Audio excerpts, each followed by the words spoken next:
ka na magselos. Ikaw naman talaga ang mahal ko. Ang totoo niyan, kaya ko ipagsigawan sa harap ng mga taon tungkol sa relasyon natin. Mahal ko si Kapitana. Mahal na mahal ko siya. Kaya kong iwanan ng asawa ko para sa kanya. Ang karma nga naman kapag naningil, akalain mo yan? Siguradong ipinabarang yan ng asawa. Grabe din kasi si Kapitana, hindi na nahiya. Peh! Kurakot na nga sa pera, nagawa pa mangurakot ng asawa ng iba. Ang kapal ng mukha! Anong ibig sabihin nito? Isa kang demonyo ka? Ikaw ba may gawa sa akin ito? Ikaw ba? Oo, ako nga, Matilde. Bakit parang natatakot ka? Di ba matapang ka? Kasi sa pagkakaalam ko ay mamamatay tao ka naman talaga. Kung nagawa mong ipapatay ang mga magulang ko, sino pa? Sarili mong asawa? Eh di dapat punong-puno ng tapang yung katawan mo. Nasaan na ngayon? Bakit namumutla ka? Palalabasin pa naman kita dito kaya huwag ka mag-alala. Gusto ko lang ipamukha sa'yo ng harap-harapan ang kasamaan mo. Taon 2002, Samar, bandang 5:00 ng hapon. Patuloy pa rin ang malakas na buhos ng ulan. Katatapos lang mamahagi ni Aurora ng bigas at ilang delata, kasama ang malalapit niyang kaibigan at kakilala. Madalas ay mga trabahante lang din nila sa kanilang sakahan ang mga naroroon. Nakasanayan na kasi niyang tumulong at mamahagi sa kanyang mga kabarangay, lalong-lalo na sa mga higit na nangangailangan. Yun ang turo at kinamulatan niyang gawin dahil sa kanyang tatay Tony na matagal ding nanilbihan bilang kapitan sa kanilang barangay. Dahil sa malubhang karamdaman ay hindi na yon tumakbo sa halalan, dahilan para mapalitan sa kanyang posisyon bilang punong barangay. Patuloy pa rin ang pagseserbisyo sa kanyang mga kabarangay at ipinagpatuloy yon ni Aurora nang lumala na ang kanyang karamdaman. Malaki na ang pagbabago sa kanilang lugar mula nang umupo sa pwesto si Kapitana Matilde. Bagamat may mga kakilalang nakatataas na opisyal ay naluklok yon sa kanyang pwesto. Madali kasing naengganyo ang mga residente sa kanilang lugar na iboto ang babae kapalit ng pera at matatamis na pangako. Samantala, nang hapong yun, isang matandang lalaki ang nahuli sa pagpila sa ayudang bigas na ipinamamahagi nila Aurora. Kasama pa noon ang kanyang apo na kapansin-pansin na masama ang pakiramdam. Apo, sana'y may maabutan pa tayo. Kung hindi ka na sana nagpumilit na sumama, kanina pa ako nandito. Mukhang tapos na silang mabigay. Sorry po, Lolo. Natatakot po kasi ako mag-isa sa bahay. Baka paluin lang po ako ni Nanay. Ay, pasensya ka na, Apo. Hindi ko na rin maintindihan kung bakit nagkakaganyan ang nanay mo. Halika na, ayun na si Aurora. Tay, nahuli po kayo. Kumusta po? Akala ko'y hindi na kayo darating. Heto po, ipinagtabi ko na po kayo. Onyok, kumusta ka na? Naku, inuubo ka na naman. Tay, pwede niyo ho siyang patingnan sa center bukas para mabigyan ho siya ng gamot. Gamot? Ay, meron ba?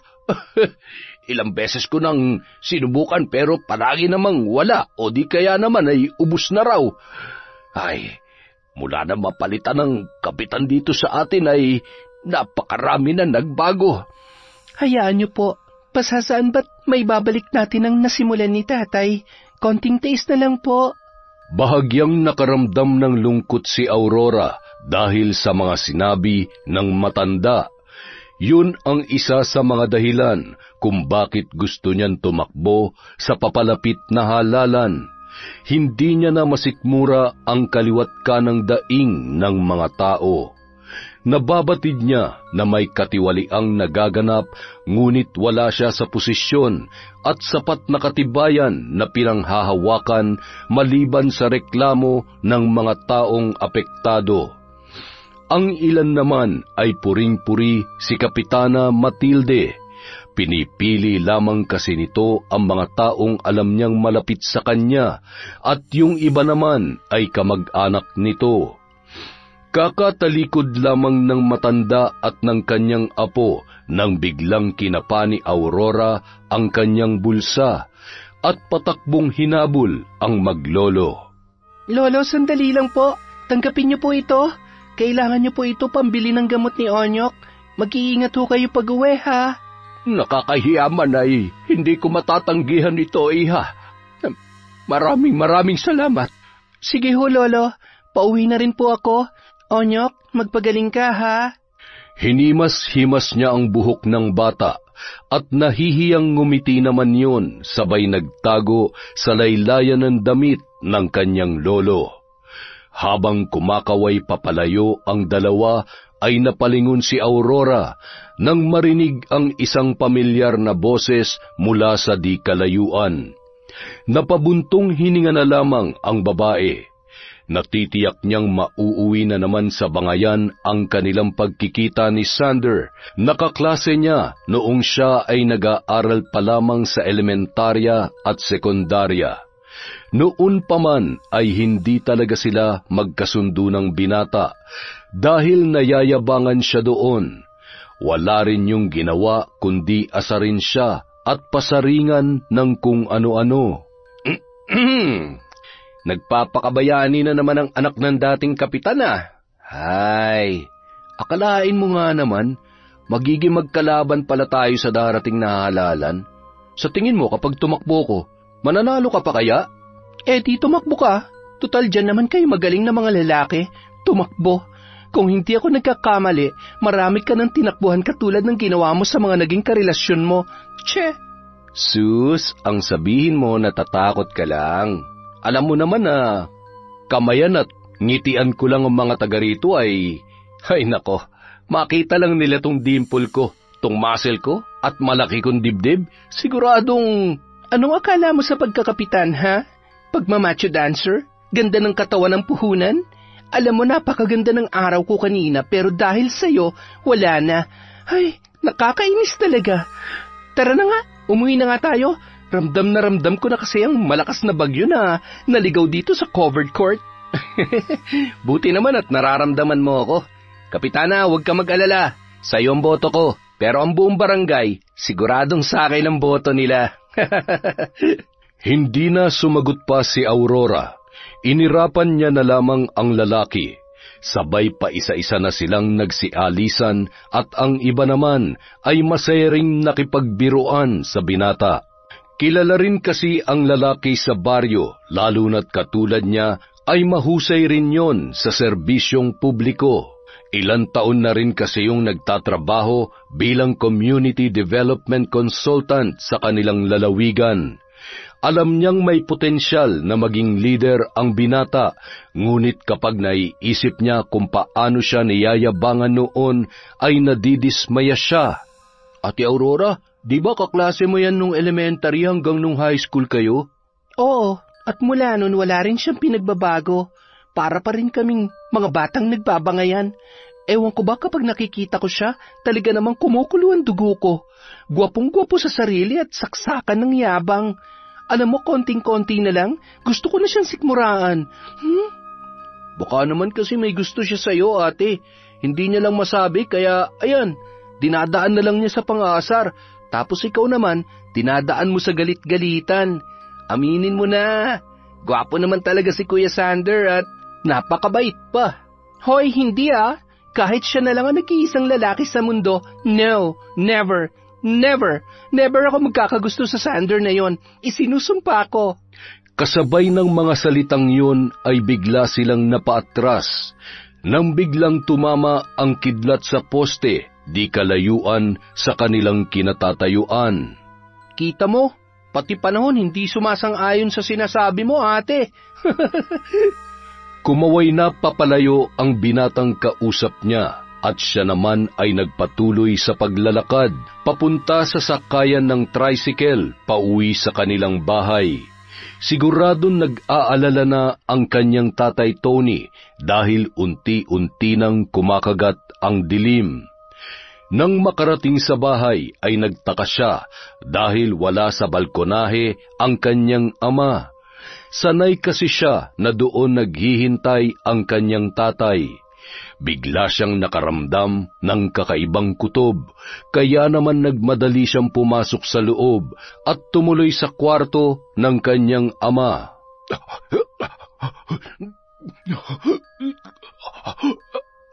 Anak! Tay! Tay! Ano nangyayari? Diyos ko, tulong! Tulungan niyo ako! Tay, hawakan niyo tong rosaryo. Huwag kang susuko, Tay.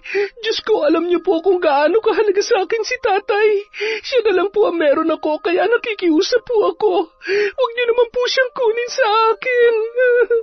Paulit-ulit na nag-usal ng dasal si Aurora na itinuro sa kanya ng isang albularyo na nanggagamot sa kanyang ama. Sa ilang albularyo na dinayo nila matapos hindi matukoy ng mga doktor ang totoong dahilan ng panghihina at pangangayayat nito, ay noon lamang nila nalaman na pinaglalaruan ang kanyang tatay ng isang mambabarang. Ngunit kung sino ay hindi pa rin nila yon matukoy. Maya-maya, halos mapuno na ang balkonahe sa dami ng taong sumaklolo sa kanila. Hinubad ng isang matanda ang kwintas ng San Benito at isinuot yon kay Mang Tony. Ilang sandali lamang ay humiyaw yon ng malakas at tumigil ang panginginig at panlilisik ng mga mata. Aurora, iha, ipapahiram ko muna yung kwintas sa tatay mo. Pero mas makabubuti kung mapapawalang bisa sa lalong madaling panahon ang sumpa na nakakabit sa kanyang katawan. Mahirap kalabanin ng mga taong may itim na kapangyarihan. Hindi sila titigil hanggat hindi napupuruhan ang kanilang biktima hanggang sa tuluyan nilang pagkaitanyo ng buhay. Kung gusto mo ay may isang tao kung kilala na makakatulong sa iyo kung paano mapapagaling ang tatay mo. Kung gusto mo, sasamahan kita sa Biyernes. Damit lamang ng biktima ang kailangan nating dalhin. Isa pa, mas maganda kung malalaman at malalabanan natin kung sino may kagagawan nito. Maraming salamat ho, Tatang. Kahit gaano kalayong albularyo makakapagpagaling kay Tatay, pupuntahan ko po. Maraming salamat ho sa tulong ninyo. Walang anuman. Sino pa bang magtutulungan kundi tayo-tayo lamang? Nung malakas pa siya ay nariyan siya para tulungan kami. Kaya sa ngayon ay ibabalik namin yon sa inyo mag-ama sa paraan na alam namin.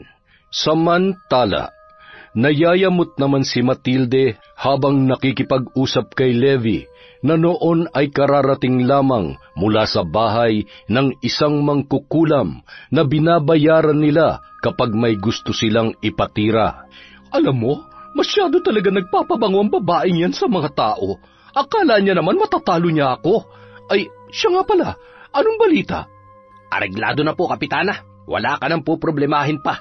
Siguradong natataranta na ngayon si Aurora. Mabuti naman.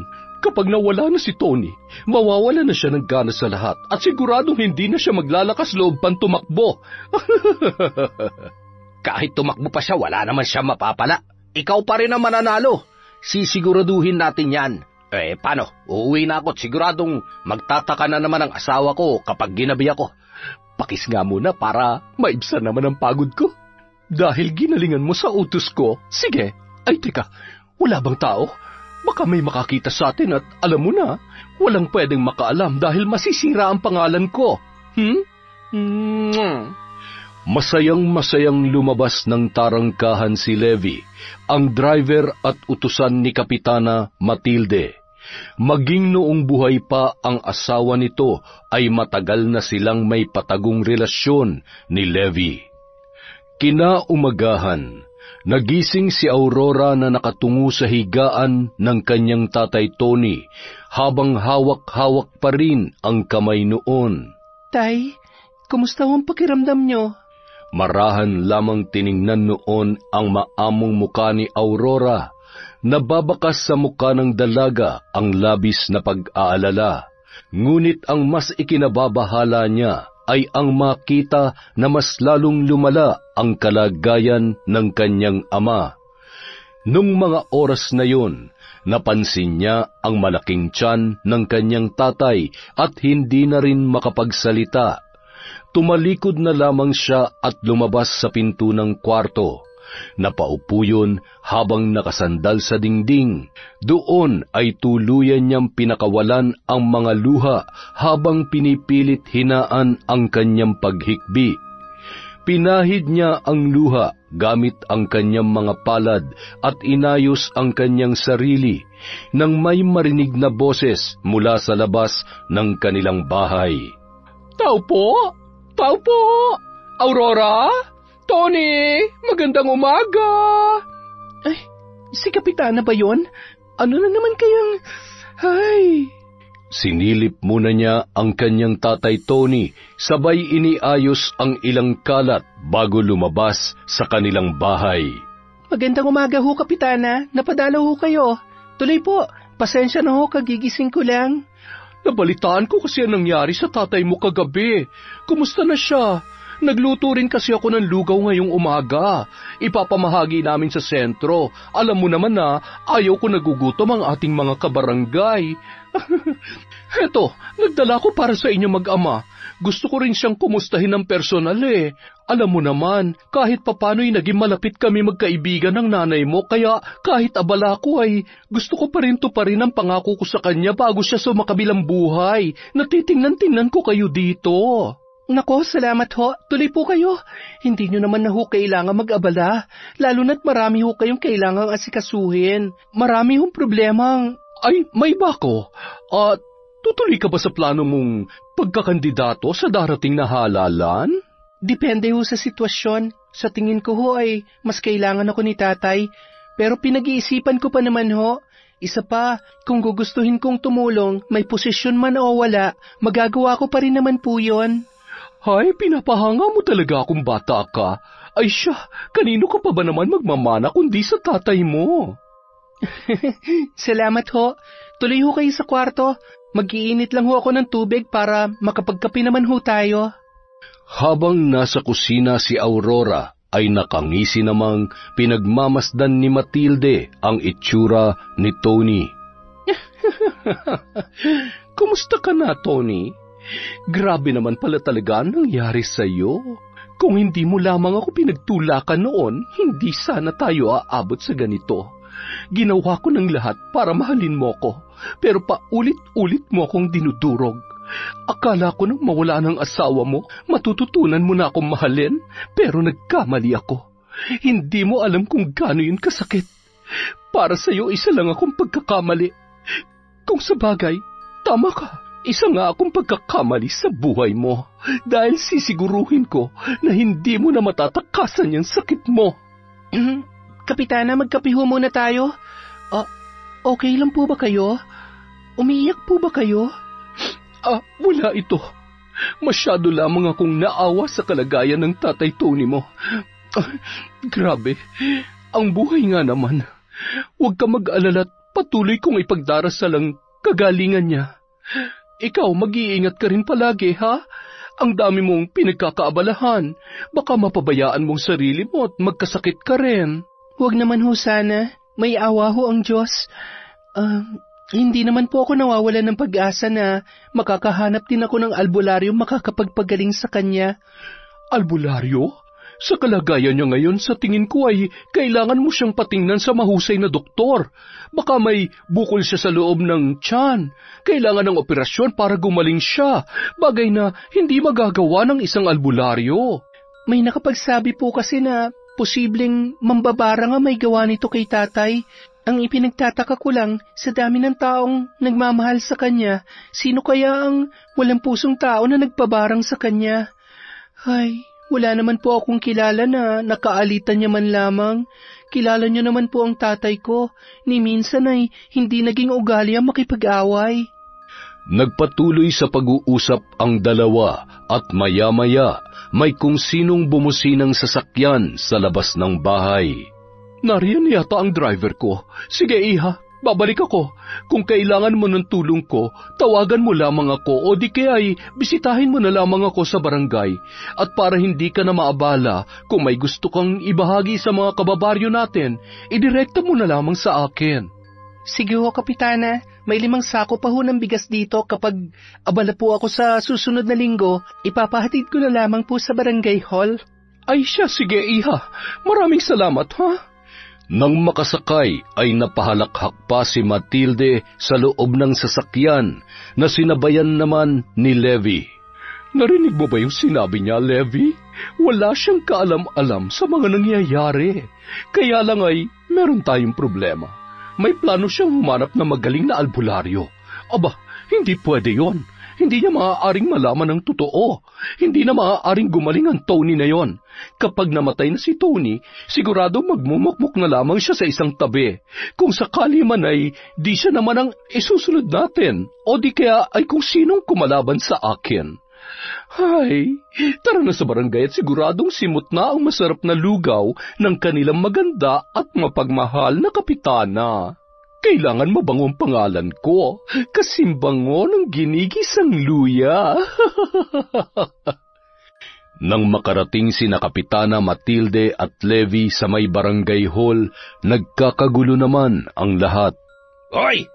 Kanina nabigyan na kayo Paano ba bibigyan ng lahat kung kayo na lamang ng kayo? Pambihira naman Ano bang pakialam mo? Kung gusto mo ay pumila ka na rin ulit. Mrs., pangilan mo na ba yan, ha? Kayo mga nakapila, tingnan nyo mga katabi nyo, baka may mga nakalimang balik na dyan. O ayan, aalis na nga. Lugaw na nga lang pinagdadamot nyo pa.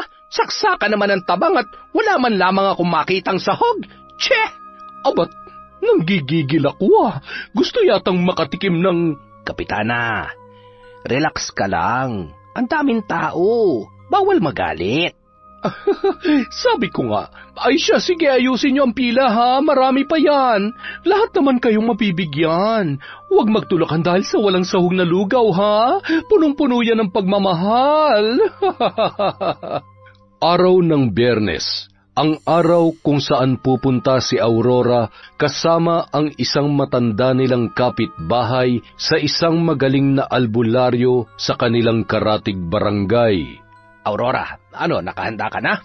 Kumusta ang tatay mo? Pwede ko ba siyang makita? Sige ho, Tetang. Tuloy ho kayo sa kwarto niya. Tony? Aurora! Aurora, ang tatay mo! Ano ho nangyari? Tay? Tatay? Hindi!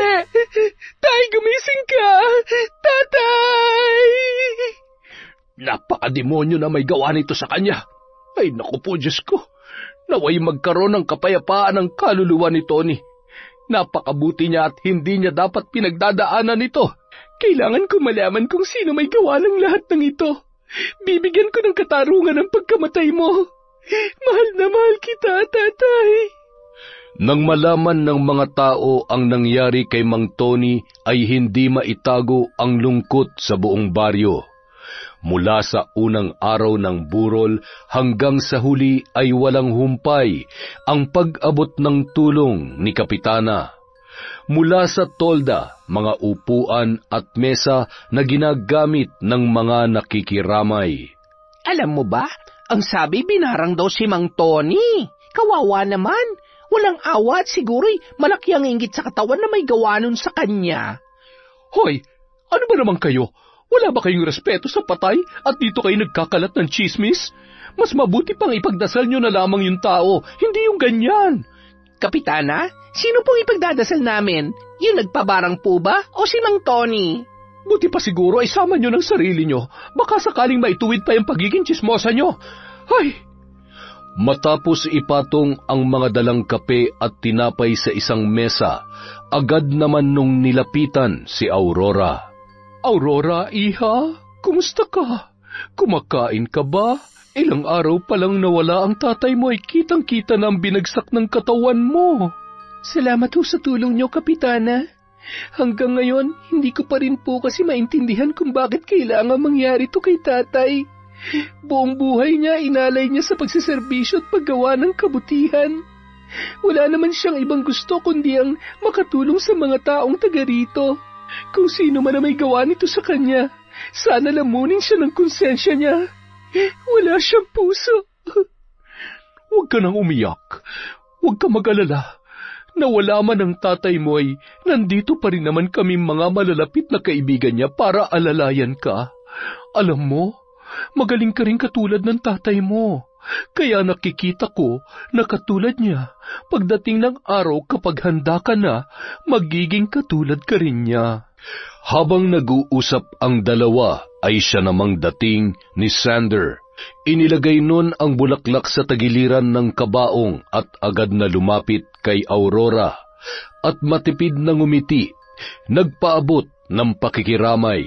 Siya nga pala, Aurora, Kung nandito ka para asarin ako, o ano man ang iniisip mong kalokohan, wala ako sa wisyo para patulan ka. Huwag muna ngayon. Ay, ganun na ba ako kasama para sabayan ko yung pagdadalamhati mo? Nandito ako para taus-puso makiramay. Huwag ka nang iyak ng iyak. Tingnan mo, wala ka ng mata sa kakaiyak. Daig mo pang kinagat ng... Sabi ko naman di ba? Huwag muna ngayon. Hindi mo ba nakikita? Pinaghampas ni Aurora si Sander sa braso, sabay mahigpit na lamang naniyakap ng binata ang dalaga. Napahagulgul na lamang yun at mahigpit na ring napayakap kay Sander. Yan ang panyak. Huwag ka nang umiyak. Para ka namang baka na... Ay... Ayan. Salamat ha. Umalis ka na at lalo lang sumasama ang loob ko. Baka hindi ako makapagpigil, ikaw naman ang sunod na paglamayan. Ay, napakasungit mo talaga sa akin. Sander, iho, mabuti pa, hayaan na muna natin siya mapag-isa. Gusto mo ba ng kape? Tinapay? Halika dito at magkwentuhan muna tayo. Kumusta ka na? Anong pinagkakaabalahan mo ngayon? Sa ngayon ho ay pinagpaplanuhan ko ng maayos kung anong mga proyekto at kakulangan dito sa barangay natin. Kapag pinalad ay gusto kong magamit ang mga kaalaman ko para guminhawa naman po ang baryo natin. Kung ganon, totoong nababalitaan ko na tatakbo ka bilang kapitan ng ating barangay. Kaya naman pala medyo hindi kayo magkasundo ni Aurora. Dahil ba magiging magkalaban kayo kung sakali?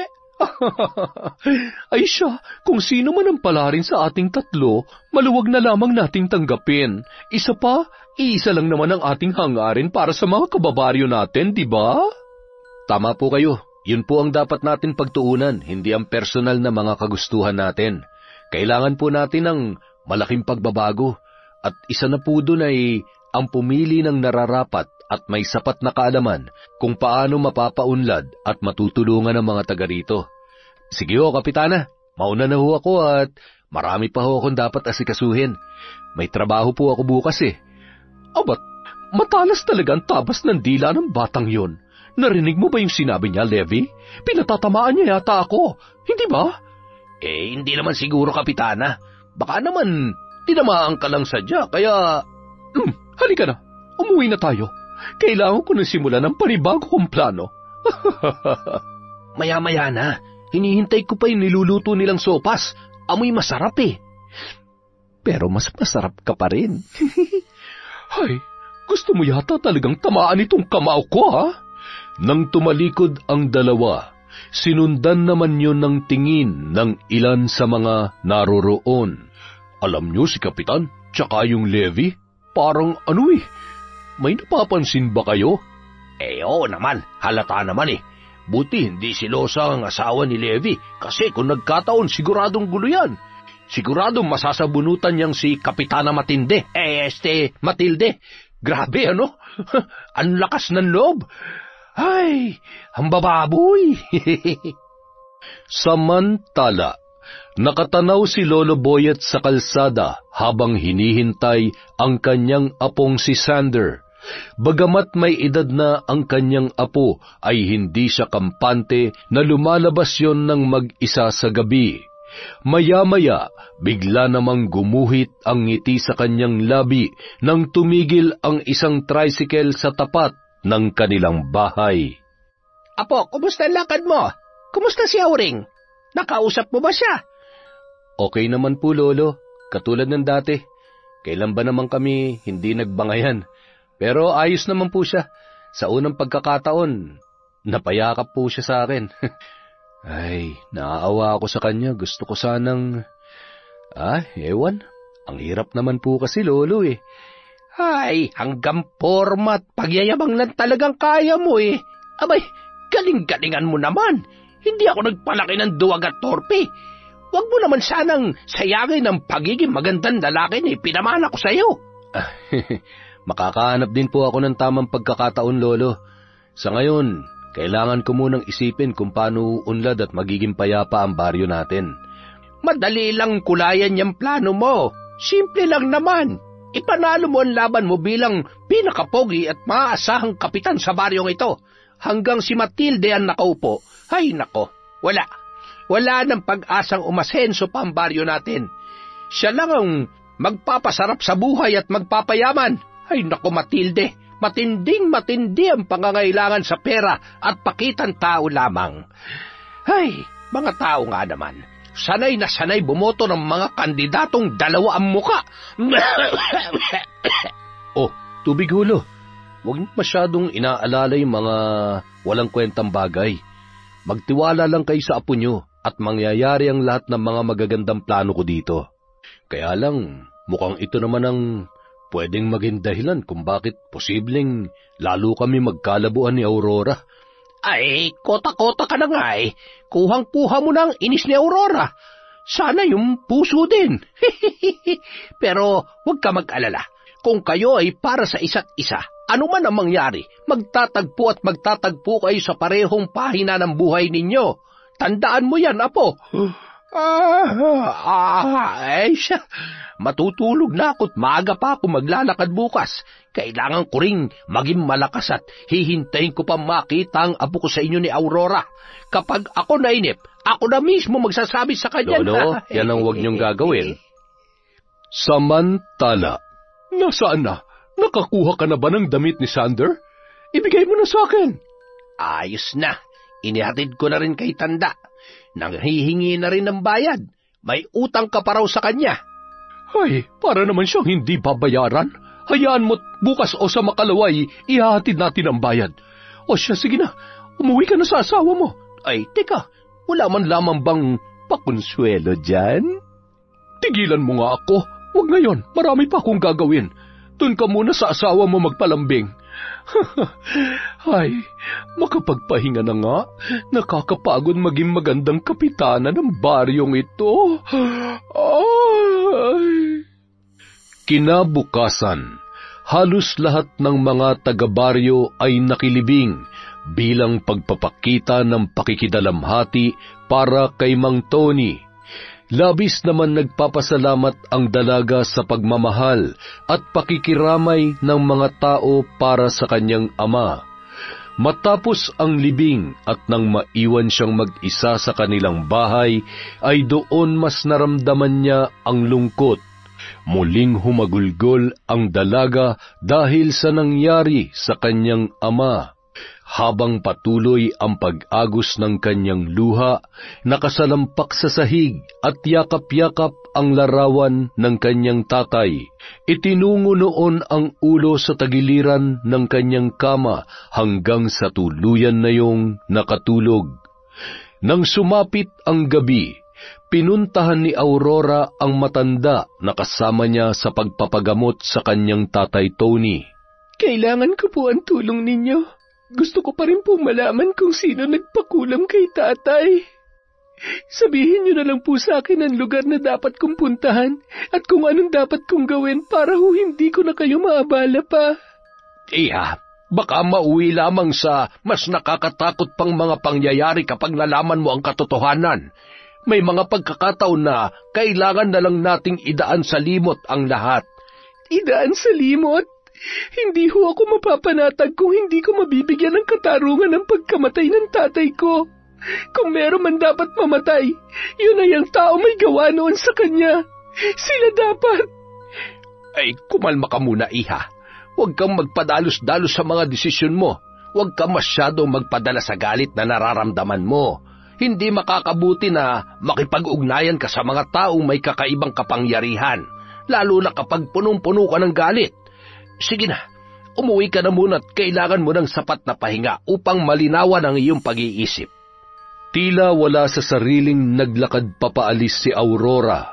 Magulo ang isip at umupo yun sa harap ng kanyang mesa. Inaalala ang mga panahon na sabay at masaya silang kumakain na magkasama ng kanyang yumaong ama. Wala sa sarili na sumandok ng kanin sa kanyang pinggan at kumain habang napapangiti at napapaiyak dahil hinding-hindi niya na maririnig pa ang mga pangaral at kwento ng kanyang tatay Tony. Samantala, 3:00 ng madaling araw, nagising si Sander na pawis at tila ba hinahapo. Napahawak siya sa kanyang dibdib at pinipilit na umubo nung mga oras na yon. Mabigat ang kanyang paghinga na animoy kapus na kapus sa hangin. Pinilit nitong tumayo at tumungo sa kusina para uminom ng tubig. Nagmamadaling naglagay ng tubig sa baso at akma pa lamang siyang iinom nang mabitawan niya ang baso at napasigaw sa sobrang sakit ng kanyang ulo. Ramdam niya na animoy may tumutusok na bagay sa kanyang bungo. Naririnig niya ang malakas na bulong at kahindik-hindik na halakhak ng isang babae. Tama na! Wag! Aray! Sino ka? Sino ka? Ay, ano yon? Sander, apo, ikaw ba yan? Ay, ano nangyayari sa'yo? Ang sakit, Lolo. Hindi ko na po kaya. Sander, apo, gumising ka. Ay, naku po, Diyos ko. Dumudugo ang kanyang ilong at may tumubong malalaking pantal sa kanyang katawan. Ay, hindi maaari. Kinukulam ata ang apo ko. Ay, gumising ka. Anong gagawin ko? Ay, teka, kailangan mong anting-anting na ito bilang proteksyon sa kung sino mang nilalang ang may kagagawan nito sa iyo, apo. Ay, naku po, Diyos ko. Kinaumagahan, napabalikwas si Sander nang mapansin na nakahiga siya sa pahabang upuan sa may kusina, habang nakaupo naman ang kanyang lolo sa isang upuan sa kanyang tagiliran, na noon ay tulog na tulog. Bakit kaya ako nandito? At saka... Ay, Lolo, bakit naman dito tayo natulog? Ay, buti naman at nagkamalay ka na. Kumusta ng pakiramdam mo? Akala ko nananaginip lamang ako, Lolo.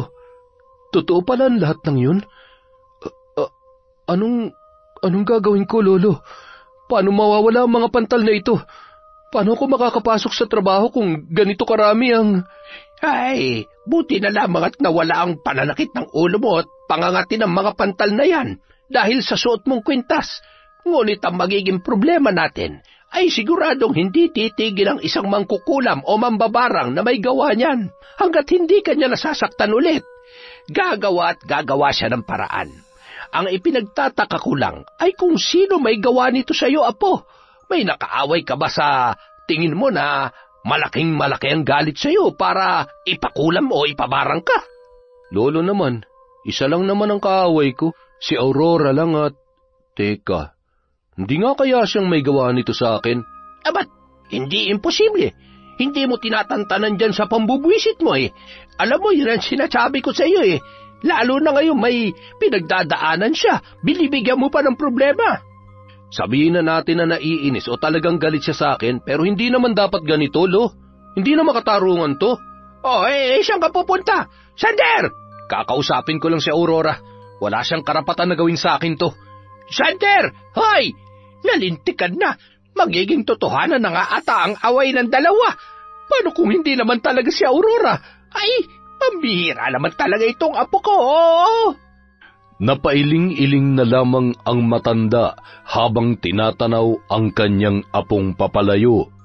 Samantala, sakay ng tricycle ay nagmamadaling bumaba at iniabot ang pamasahe sa driver.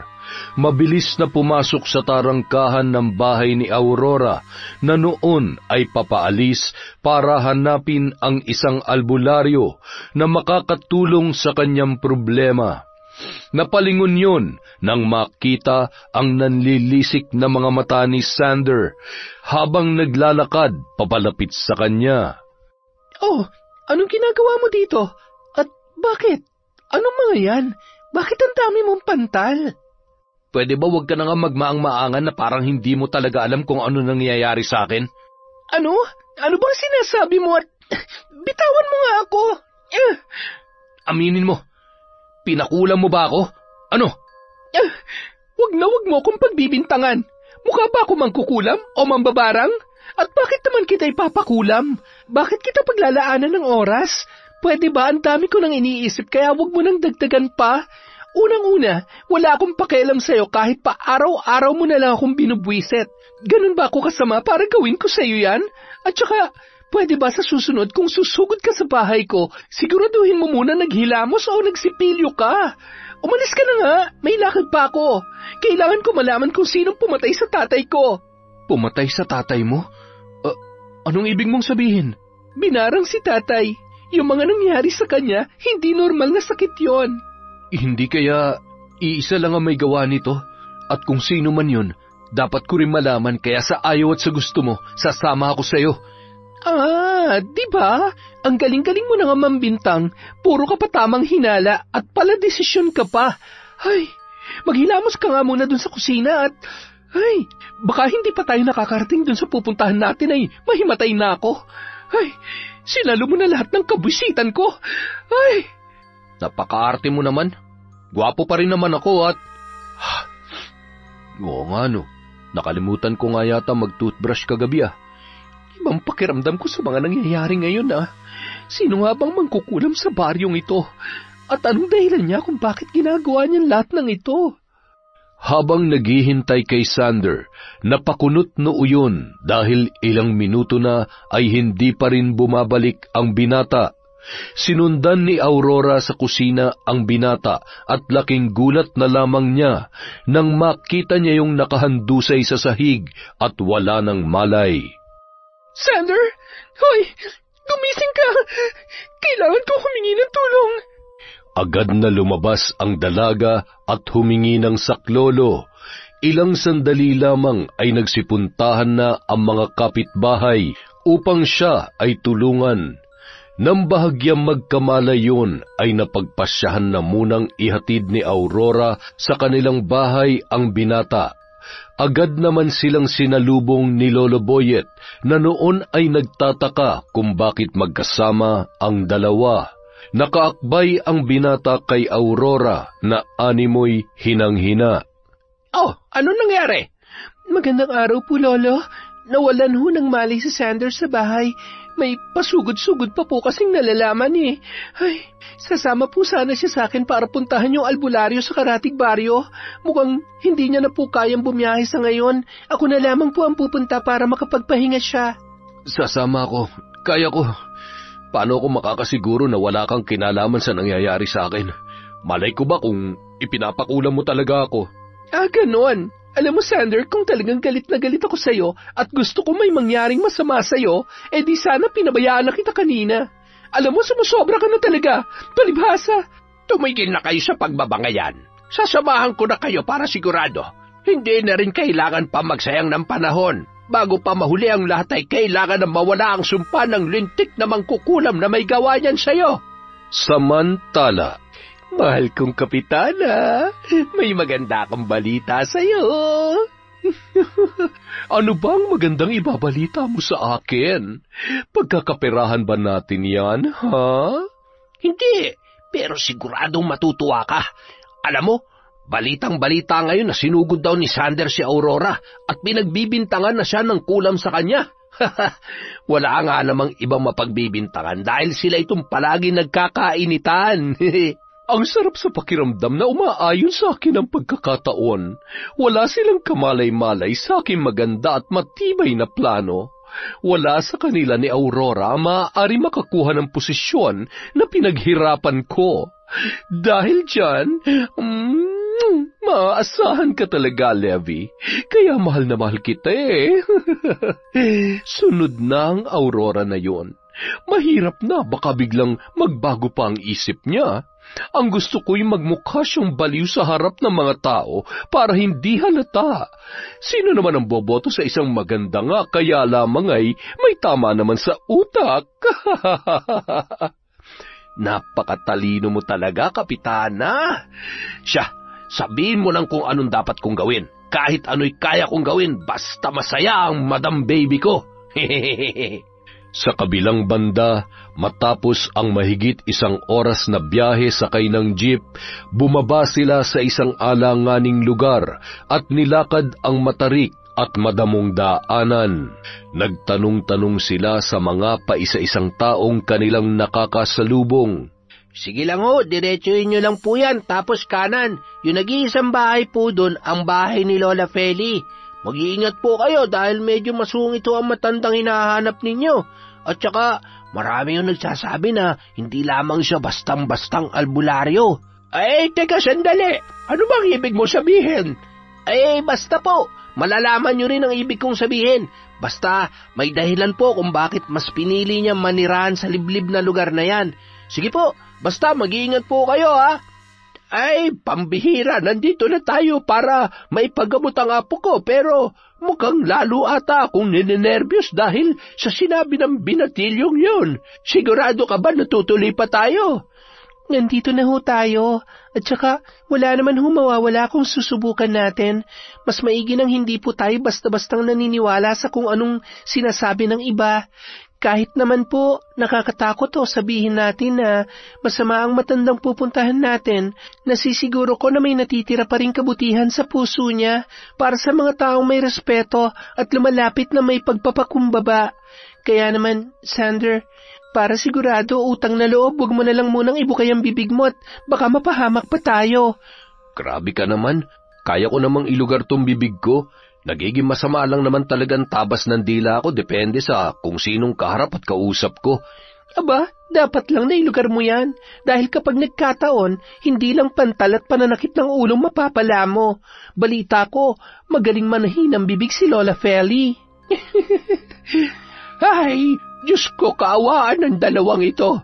Hipan sana na magandang hangin ang mga ito para magkasundo na. Mukhang himala nga atang magkatuluyan sila at daig pa mga aso't pusa kung magbangayan. Napailing-iling na lamang si Lolo Boyet dahil sa wala pa ring humpay na pagtatalo ng dalawang kasama niya. Tumigil lamang ang mga yon nang matanawan na ang bahay na kanilang pupuntahan. Prakakakakakakak! Yan! Magpakabusog kayo! Teka, may mga tao yata. Mga asong to, may mga tao nga. Tumago kayo dun sa silong. Wala nang tatahol, kung hindi ay malilintikan kayo sa akin. Bilis! Parang tao ang kanyang mga alaga na sumuot sa may katamtamang taas ng silong ng bahay ng matandang babae. Kapansin-pansin din ang 9 na itim na pusa na nasa balkonahe ng kanyang bahay. Nagkatinginan naman sina Aurora at ang maglolo habang papalapit sa kanila si Lola Feli. Mababakas sa mukha noon ang malaking peklat na animoy nasunog. Maputing-maputi na ang buhok, ngunit ang tindig nito ay nagpapatunay na malakas pa rin ang pangangatawan noon. Blanko ang ekspresyon ng muka nang sila ay lapitan. Magandang araw po, Lola. Ako po si Aurora. Siya naman po si Lolo Boyet at ang apo po niyang si Sander. Nandito po kami para hingi ng tulong ninyo. Tumuloy kayo. Nararamdaman ko na ang lalaking ito ang biktima ng isang pipitsuging mangkukulam. Na isang pitik ko lamang ay kaya kong patumbahin, kaya wala kayong dapat ipag-alala. Ikaw naman, Iha, mas kailangan mo ako, hindi ba? Pero hindi ito ang tamang pagkakataon para pag-usapan ang gusto mong mangyari. marunong po ba kayong magbasa ng...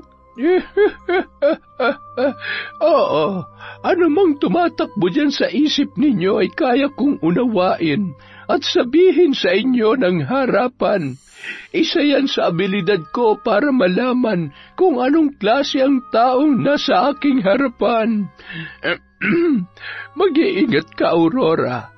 May isang tao na nais ding magtangka sa buhay mo. Isang tao na may kaugnayan sa lahat ng masalimuot mong nakaraan. Halika dito, Pogi. Lumapit ka. Ano bang gusto mong gawin ko sa mangkukulam na may gawa sa iyo nito? Mangkukulam na mukhang pera. Paglalaruan natin siya, tuturuan ng leksyon. Wag na po. Basta gumaling lamang po ako. Sapat na po yun. Hindi naman na po kailangang gumanti. Masyado ka namang mabait. Alam mo, kapag hindi mo pinutulan ng sungay ang mga taong katulad nila ng mas maaga, ay darating at darating ang araw na susunggabang kanila. Kailan ka kikilos kapag huli na ang lahat? Kung wala ka ng lakas para lumaban pabalik? Sapat nang malaman namin kung anong dahilan niya para gawin ito sa aking apo. Nang sa gayon ay makahingi kami ng paumanhin kung sakali mang may nagawa siyang kamalian sa kanya. Habang nag-uusap sila, ay bigla na lamang tumakbo sa labas si Aurora. Napakunot-noo ang matandang babae at sinundan yun. Gumapang si Aurora sa lupa na animoy nawawala sa kanyang sarili. Bigla na lamang yung tumayo at nagpalingon-lingon na animoy takot na takot. Tinatakpan ng tainga, pawis na pawis at bumubulong-bulong ng mga salita. Sino kayo? Huwag kayo nalapit sa akin. Huwag sabi. Lumayo kayo. Lumayo kayo, sabi. Pangit kayo. Ha? Ano pong nangyayari? Ito na nga ba ang sinasabi ko? Pinaglalaruan na rin siya. Tulungan niyo kung may pasok siya sa loob. Gagamitin natin ang pagkakataong ito para mapaamin kung ano ba talaga ang dahilan kung bakit kinukulam niya kayo. Isa lamang ang mangkukulam na nambibiktima sa inyo. Nagwawala si Aurora nang hinawakan nila yun. Patuloy sa pagpupumiglas at sadyang napakalakas. Nang maipasok na sa loob ng bahay, minabuti na lamang nila na itali muna si Aurora sa isang papag upang hindi makawala at maisagawa ng maayos ang ritual. Pakawalan niyo ako dito, mga baliw! Tanggalin niyo to! Ano ba? Papatayin ko kayo! Lolo, bakit nagkakaganyan si Aurora? Mukhang sinapian siya ng masamang nilalang. Hawakan niyo ang kandilang ito. Pumikit lamang kayo at wag kayong didilat upang makita ninyo ang katotohanan. Agad noong sinindihan ang mga kandila, itinapat ang kamay ni Lola Feli sa katawan ng dalaga na patuloy pa rin sa pagsigaw. Kulay puti na ang mga mata noon at patuloy pa rin sa pagbigkas ng mga kahindik-hindik na salita. Matapos umusal ng mga kakaibang salita ay bigla na lamang nanghina si Aurora. Sino ka? Sabihin mo sa akin ang dahilan kung bakit mo pinahihirapan ng dalagang ito. Magsalita ka. Sabihin mo ang totoo, kung hindi ay hindi ako magdadalawang isip na tuluyan ka. Ibabalik ko sa iyo at sa pamilya mo ang lahat ng sakit na ikinabit mo sa iyong mga biktima kapag hindi mo sinabi ang pakay mo sa kanila. Ano? Wag, maawa ka. Sasabihin ko na ang totoo. Si Kapitana Matilde at ang kabit niyang si Levi ang nag-uutos sa akin. Binabayaran nila ako para kulamin ang mga taong gusto nilang ipakulam. Kailangan ko lang gawin to dahil kailangan ko ng pera. Ano pa? Maliban sa kanilang dalawa, sino pang mga kinulam mo? Sino? Bilisan mo ang sagot mo at ayaw ko ng sinungaling at pinaghihintay ako. Siya ang dahilan kung bakit namatay ang nanay at tatay ni Aurora. Ako rin ang kumulam sa kanila. Pinatay ko ang mga magulang ni Aurora at gusto niyang ganun din ang gawin ko sa babaeng ito, pati kay Sander, dahil ayaw niya matalo sa darating na eleksyon. Itigil mo na ito, maawa ka. Nahihirapan na ako. Kapag hindi mo tinigilan ang mga batang ito, hindi lamang basta-bastang sakit ang mararanasan mo. Gigilitan kita ng leeg gamit ang aking kapangyarihan. Gagapang ka sa lupa at magmamakaawa habang unti-unti kang magiging alikabok. Naiintindihan mo ba yan? Oo, pangako. Hindi ko na sila gagambalain pa. Bigyan mo lamang ako ng pagkakataon na mabuhay. Hindi pa ako maaaring mamatay. Kailangan ako ng pamilya ko. Takot ka naman palang lintik ka. Ang lakas ng loob mong mangkulam ng mga inosenteng tao. Aurora! Mahina pang katawan niya. Mamaya ay magkakamalay na din siya. Nawala na ho ang mga pantal ko. Sana nga ay tuluyan na kaming tigilan na mangkukulam na yon. Ay, hindi ko inaasahan na si Kapitana ang dahilan ng lahat ng to dahil lang sa kagustuhan niyang manatili sa pwesto. Ay, napakaghaman talaga ng babaeng yon. Hindi na makatarungan ang ginagawa niya. Humanda siya sa akin. Akala niya ba'y palalampasin ko ang ginawa niya sa inyo ni Aurora? Wala siyang puso. Huwag ka na magtapang-tapangan, tanda. Sa lagay kapag ikaw naman ang sunod na pinakulam niya, siguradong hindi mo na matatagalan. Ako na ang bahala. Minsan mas maiging magpanggap na hindi nyo alam ang mga bagay-bagay, habang akala niya ay malaya niya kayong napaglalaruan.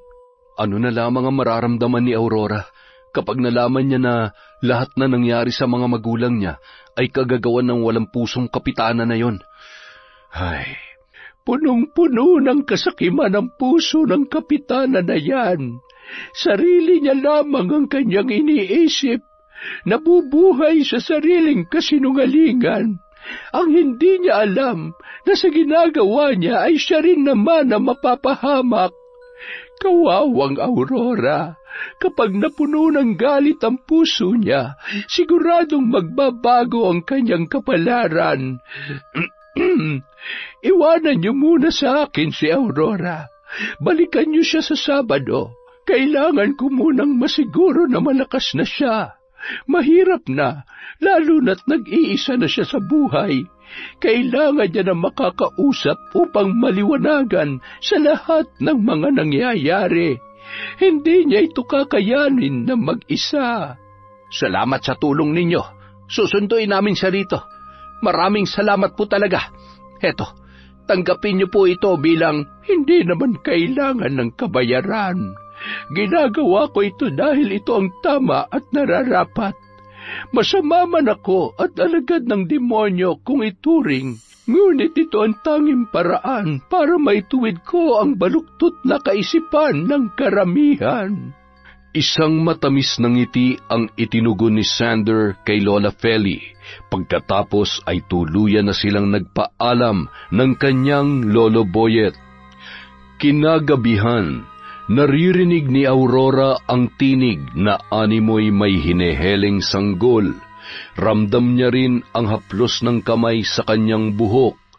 Unti-unting minulat niya ang kanyang mga mata at bahagya pa siyang nagulat nang sumambulat sa kanyang muka ang nakakatakot na itsura ni Lola Feli. Buti naman at nagkamalay ka na. Kumusta? Masama pa ba ang iyong pakiramdam? Ano po nangyari sa akin? Nasaan po sina Sander at Lolo Boyet? Sander? Lolo? Huwag kang matakot, Aurora. Kailangan mo munang magpahinga.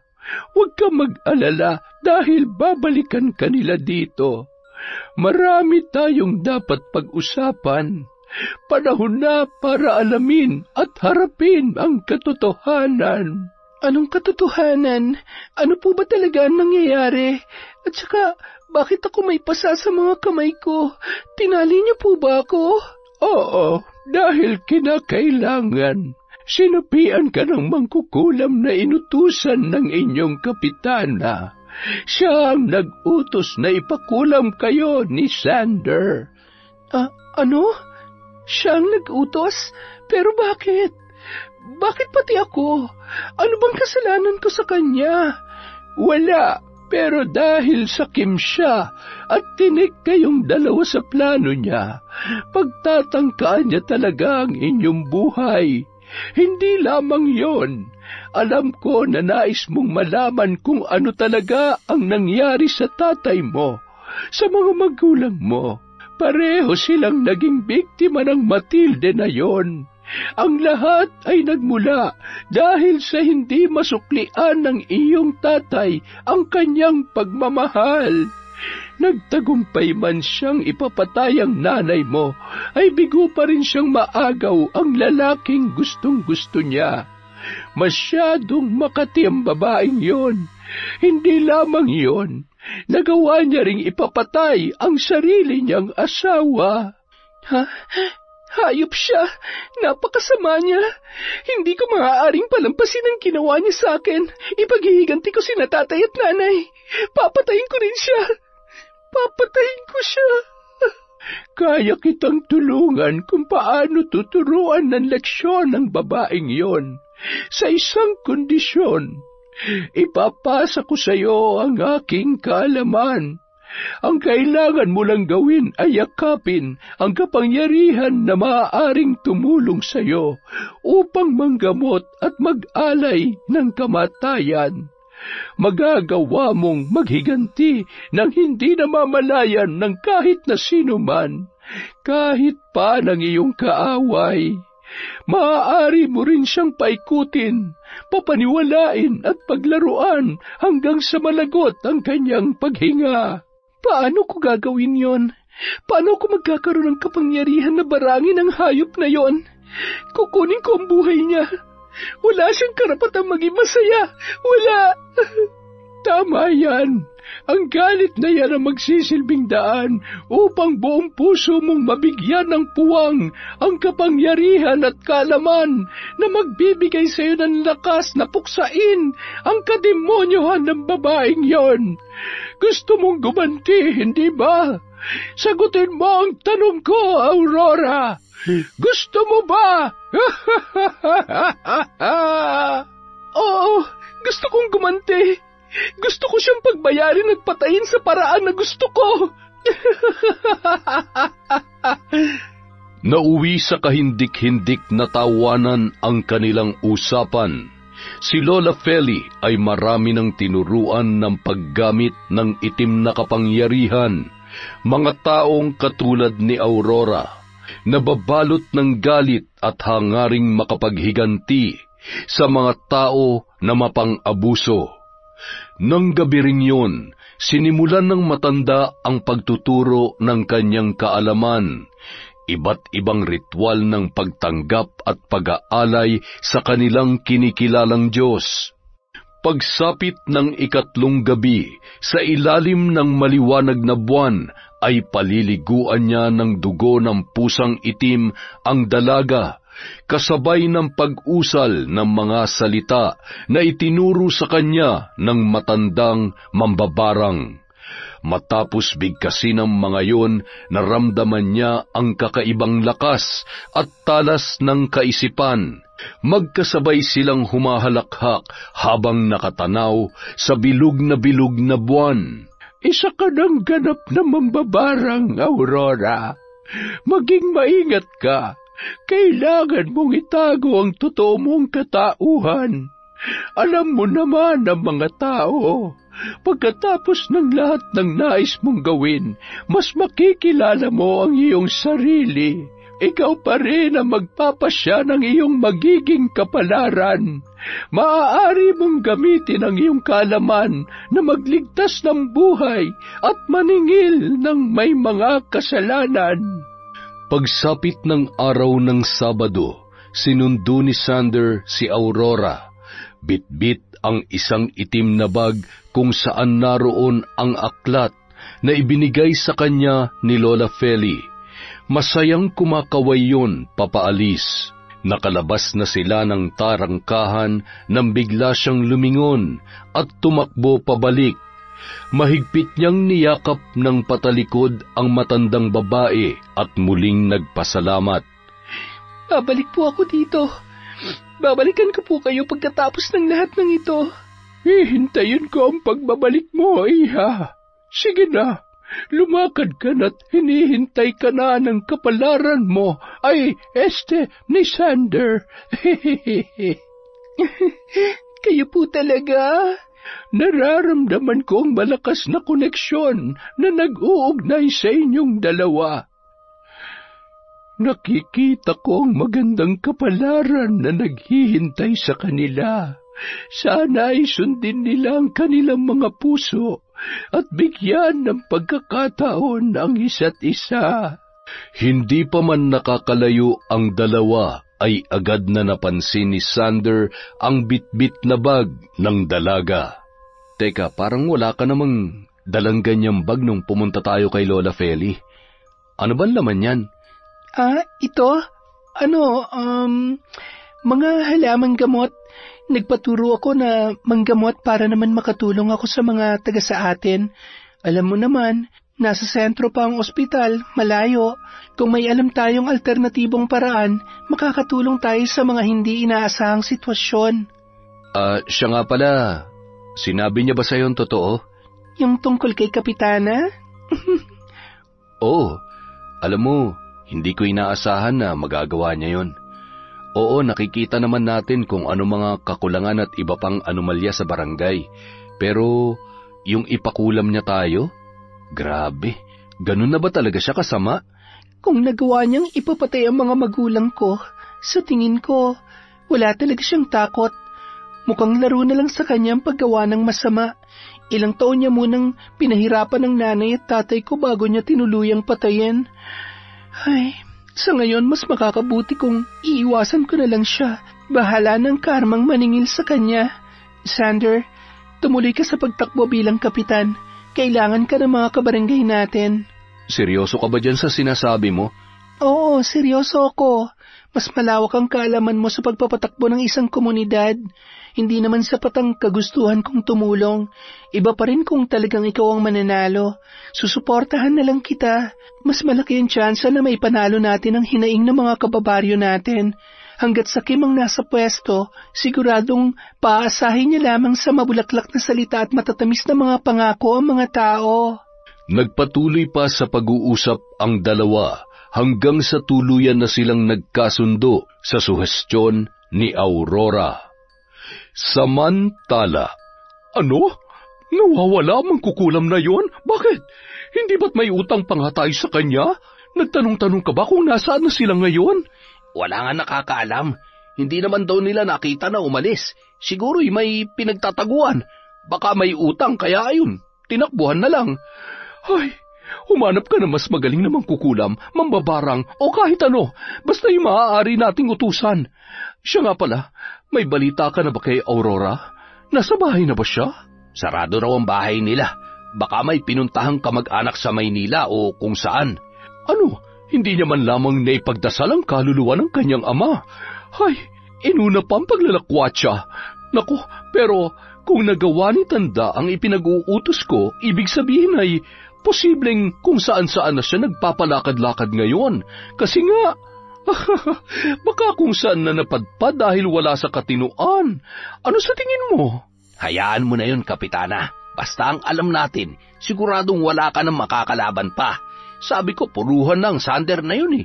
Ilang araw ko na rin hindi nakikita, kaya malamang sa malamang ay nalalantang gulay na rin yun sa ngayon. Hehehe.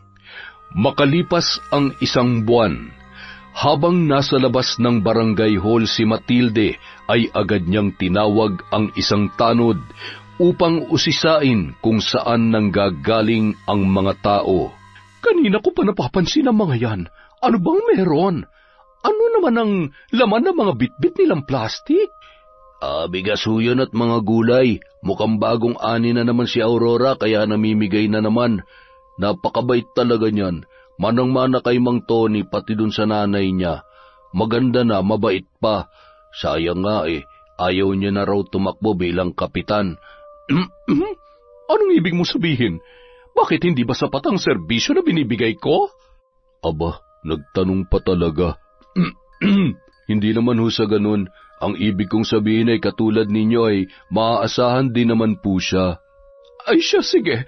Sandali lang at uuwi muna ako sa bahay. Levi, aalis muna tayo. Wala naman akong dapat asikasuhin dito.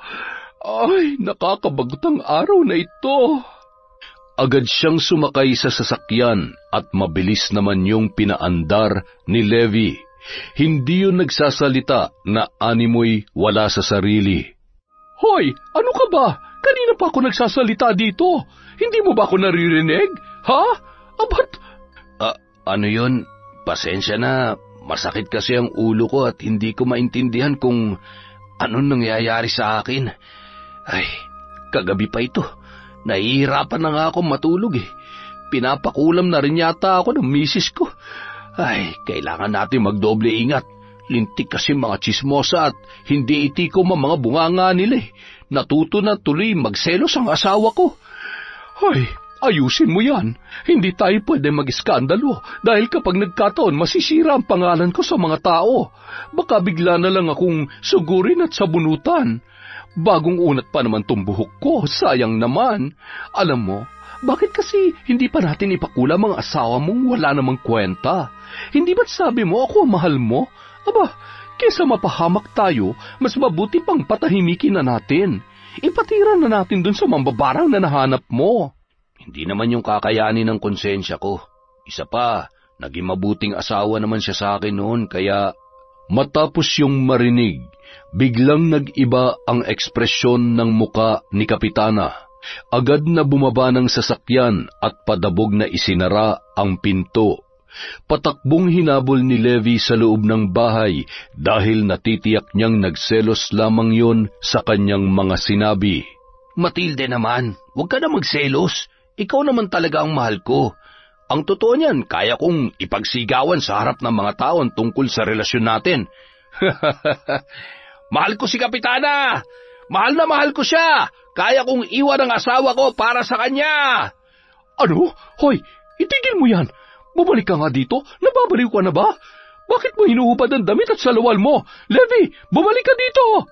Humahalakhak na lumabas sa bahay ni Kapitana ang lalaki. Halos mamatay sa katatawa ang mga nakakakita kung paano pinagsisigawan ang mga kalokohang ginagawa nila ng Kapitana. Nababatid nilang wala sa tamang pag-iisip ang lalaki. Ang karma nga naman kapag naningil. Akalain mo yan? Sigurado pinakulam na yan ang asawa. Grabe din si Kapitana, hindi na nahiya. Kurakot na nga sa pera, ay nagawa pang mangurakot ng asawa ng iba. Ang kapal ng mukha!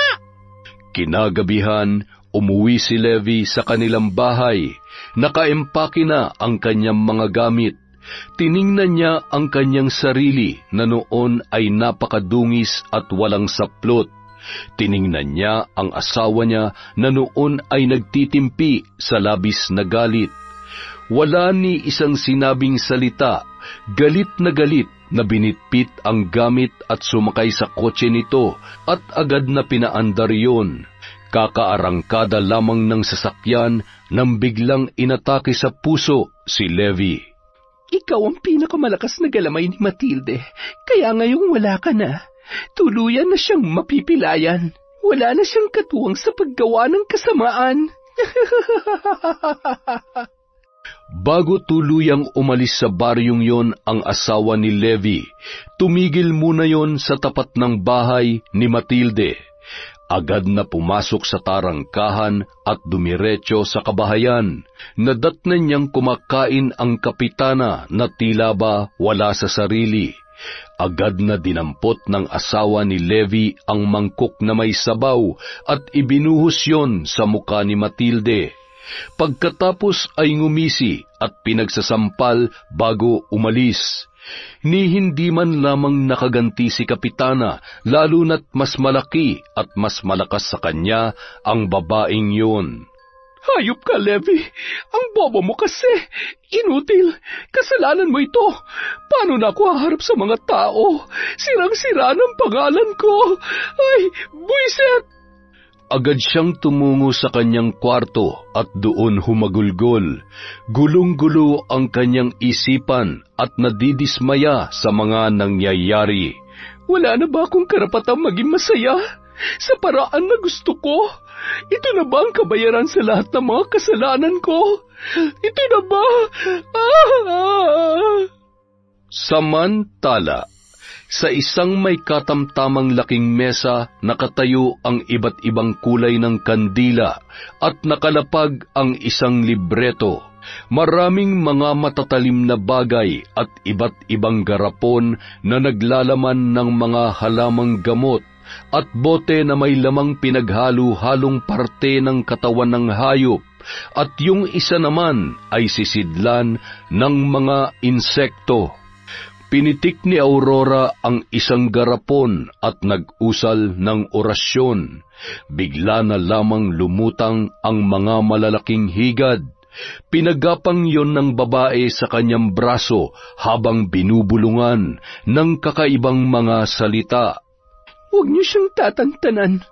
Iparamdam niyo sa bawat parte ng kanyang katawan ang mapanakit at makakatinyong balahibo.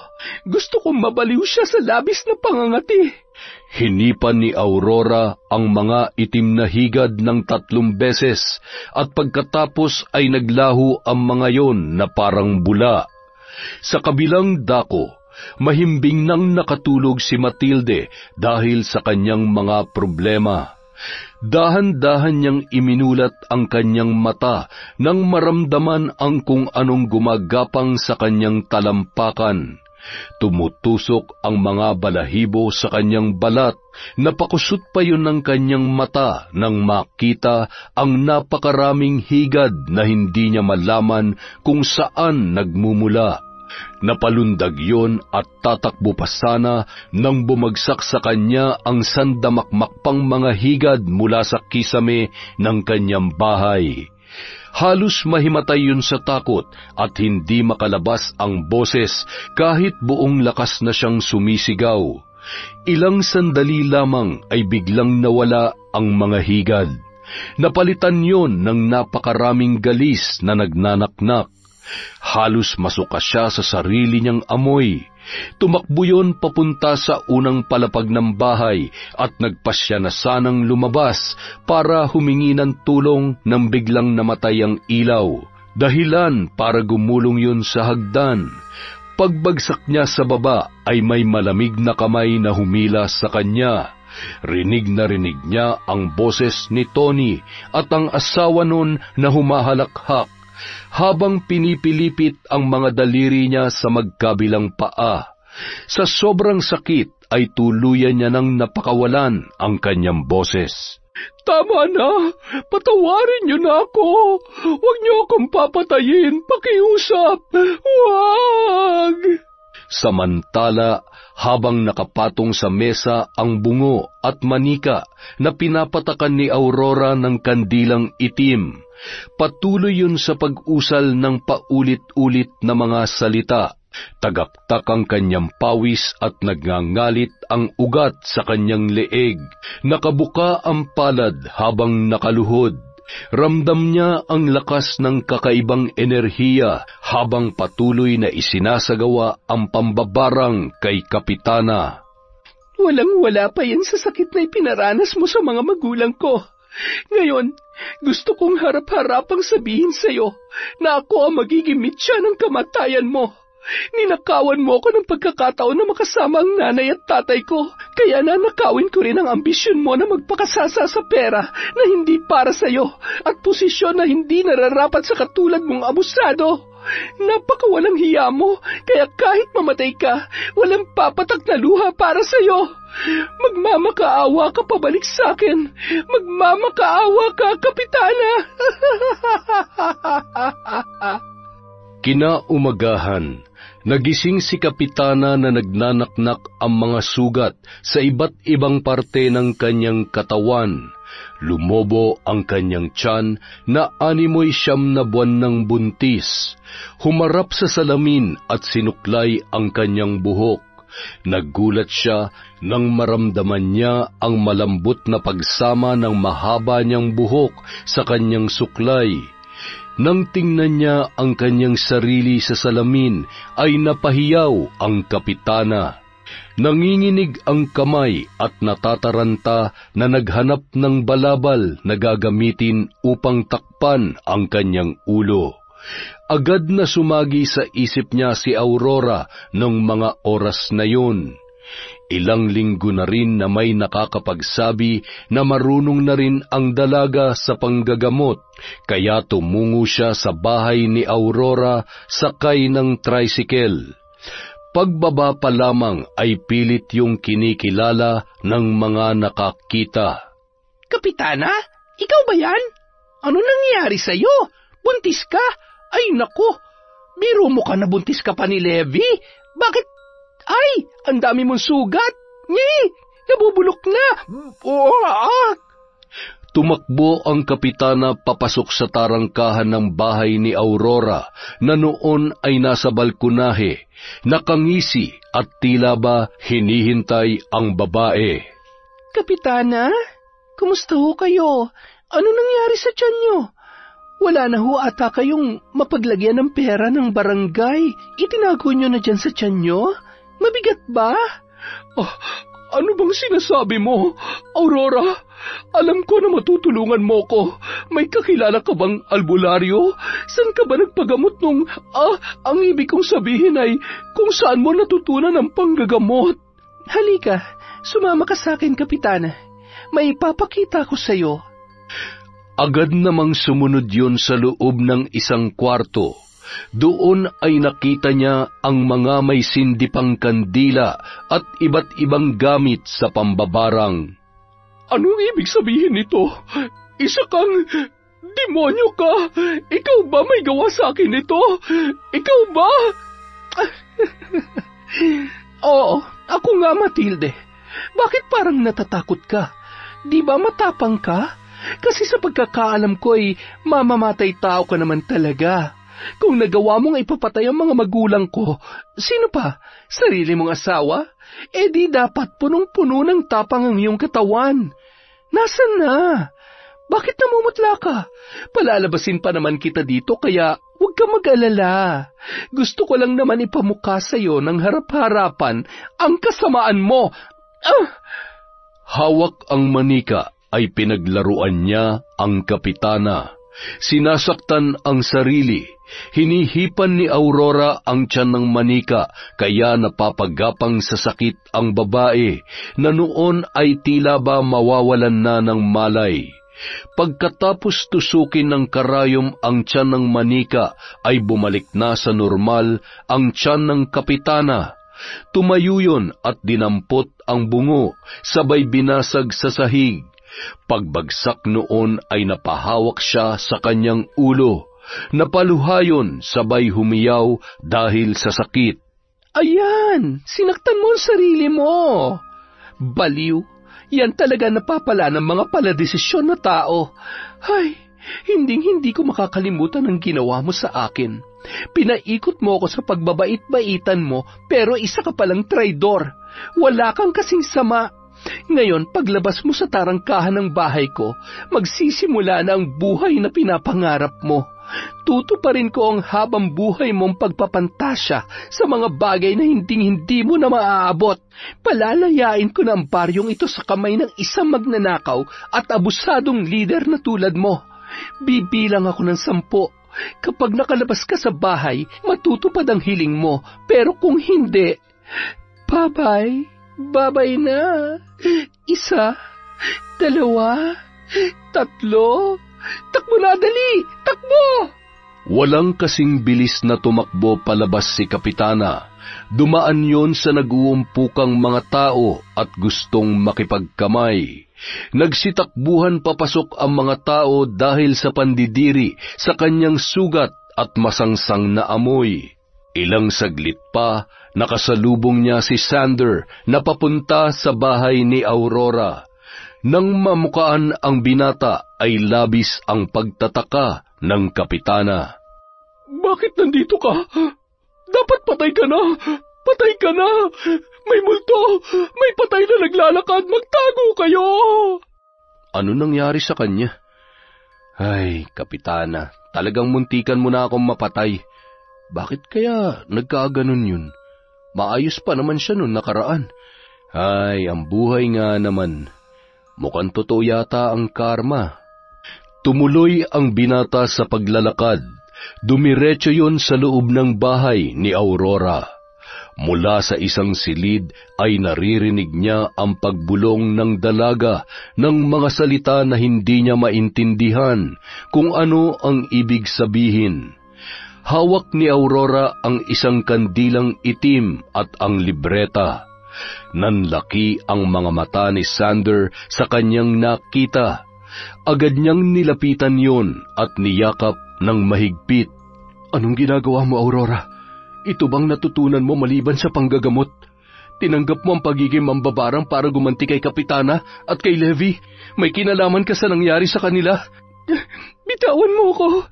Oo, dahil kailangan kong gawin yon para mabigyan ng katarungan na nangyari sa mga magulang ko. At saka, hindi naman siya kawalan sa baryong ito. Siya ang salot sa baryo natin. Isa siyang buhaya. Mamamatay tao siya. Naiintindihan kong nasaktan ka. Galit ka at gusto natin maging maayos ang baryong ito. Pero hindi mo naman kailangan gumanti. Kasalanan sa Diyos ang ginawa mo. Nagpasakop ka sa galit at gumamit ka ng itim na kapangyarihan.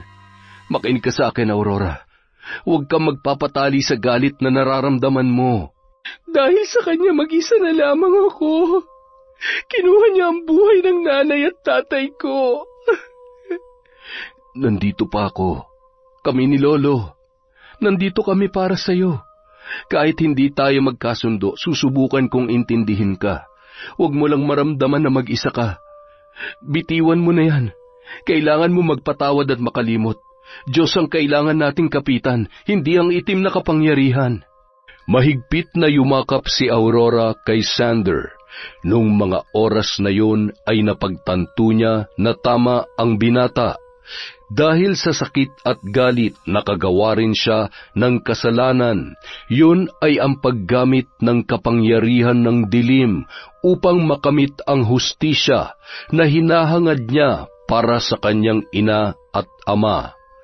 Kasama si Sander ay ibinalik ni Aurora ang gamit sa pambabarang kay Lola Feli at maluwag namang tinanggap yon ng matanda at pinalaya siya sa itim na kapangyarihan. Magkaiba man ang paniniwala, mula nung araw na yon ay itinuring niyang pangalawang ina ang matandang si Lola Feli. Naging takbuhan niya yon sa tuwing nakakaramdam ng pangungulila, lalong-lalo na ang maglolong sina Sander at Lolo Boyet.